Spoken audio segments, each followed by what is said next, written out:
আসসালামু আলাইকুম। কাছে দূরে যে যেখান থেকে ভিডিওটি দেখতেছেন, আশা রাখি আল্লাহর অসীম রহমতে সবাই ভালো আছেন।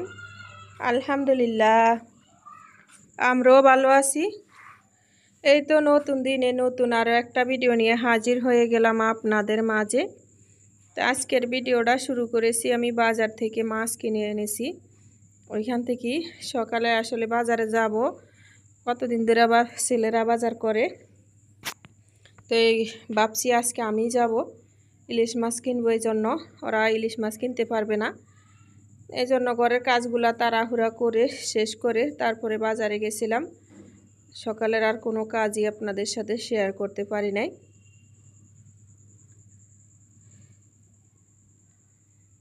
তো মাছগুলো কেটে বেছে পরিষ্কার করে সব কিছু গোছগাছ করে রান্নায় চলে আসলাম।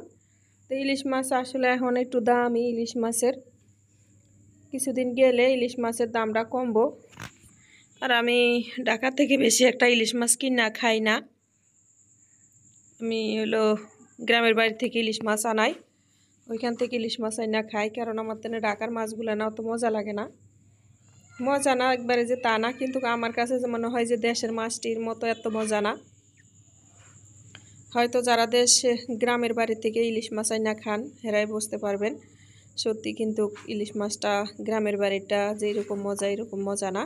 তো আমি কষিয়ে রান্না করবো ইলিশ মাছটা, এই জন্য মশলা কষিয়ে মাছটা কষে তারপরে পানি দিয়ে নিলাম, একটুখানি সিদ্ধ করে নিব ভালো করে মাছটা, তারপর আবার উঠে নিব কষে, যেভাবে আমাদের গ্রামে রান্না করো ওইভাবেই। আর এই পাতাটা কে কে চিনেন, এটা হলো যে কি জানি কয়, ভুলে গেলাম, এই তোহার বাবার থেকে শুনছিলাম, এখন কিন্তু ভুলে গেছিলাম।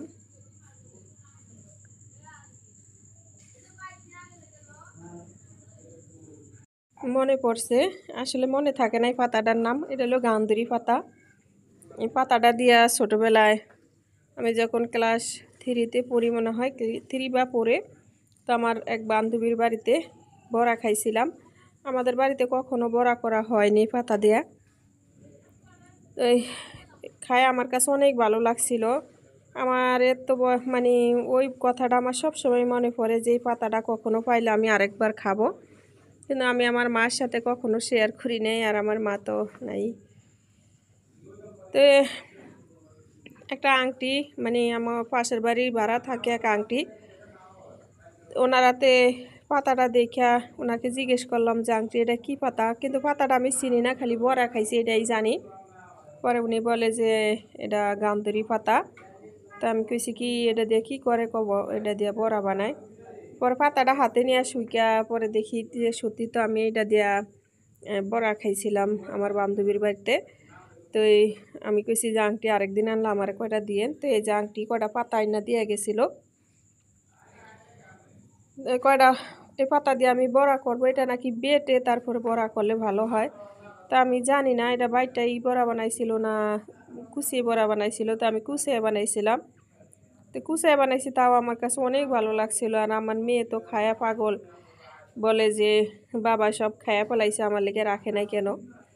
ওরা বাপ বেটিতে বয়ে বয়ে অনেকগুলা খাইছে, আমার ছেলেরা খায় নাই, তো আর বাবাই খাইছে, আমি আর তো হয়। তো আমার মেয়ে বলতেছে যে বাবা সব খায়া নিছে, আমি কি খাবো, রাত্রে এই কথা বলতেছে যে আমার নাস্তা বানিয়ে দাও। পাতাটা দিয়া বানিয়ে দিয়েছিলাম একটু পেঁয়াজি সিস্টেম করে, কইতেছে এটা নাস্তা।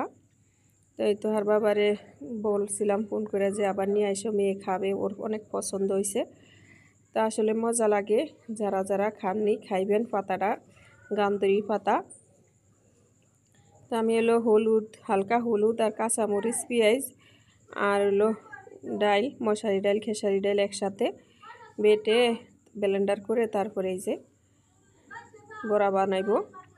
আমি সুন্দর করে কচলায় কচলায় নিছিলাম, যাতে বাটার মতোই সুন্দর হয়, অনেক সুন্দর করে হাত দিয়ে কচলায় নিছিলাম। আর আমি এলো ইলিশ মাছ দিয়ে আর লুতি দিয়ে রান্না করতেছি। রান্নার কথা আর আপনাদের কাছে শেয়ার করতে পারি নাই। লতি দিয়া আর ইলিশ মাছ দিয়া রান্না করতেছি। আর হইলো যে চিংড়ি মাছ দেয়া এটা ওই যে কালার বেগুনি বেগুনি কালারের যে কচুটা, ওই কচুটা দিয়ে রান্না করতেছি।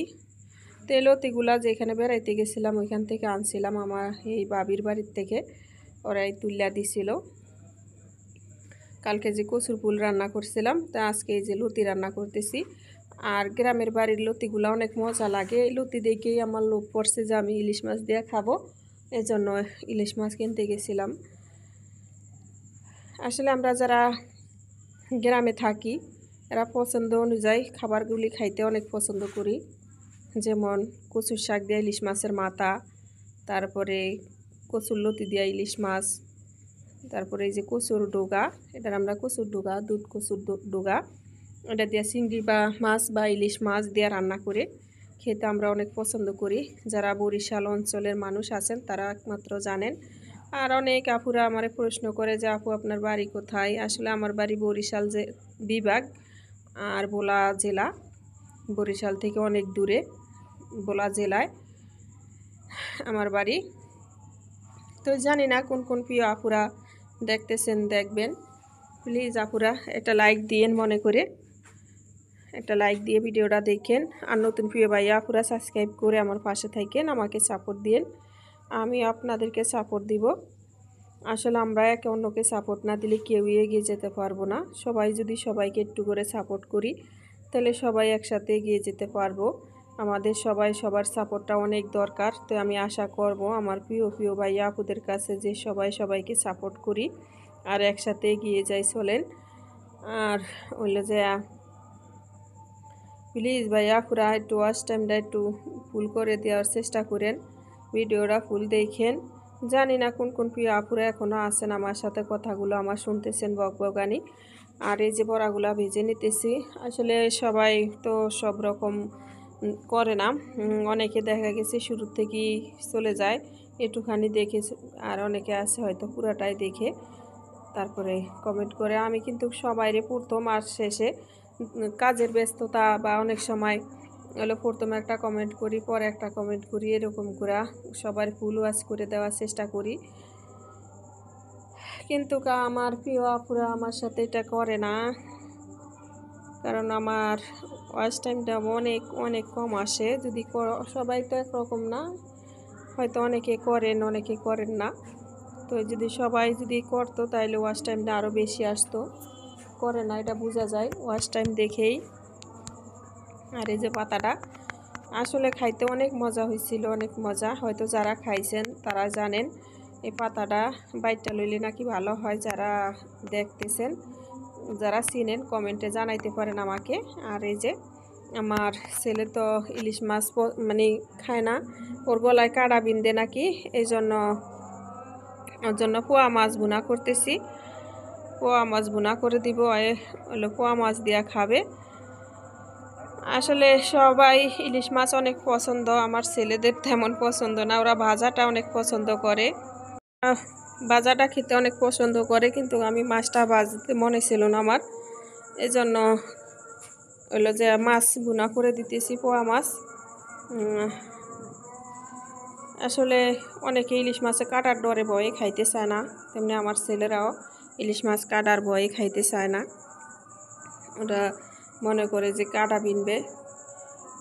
তো সবাই ভালো থাকেন, সুস্থ থাকেন, সবার সুস্বাস্থ্য কামনা করি। আল্লাহ হাফেজ, আসসালামু আলাইকুম।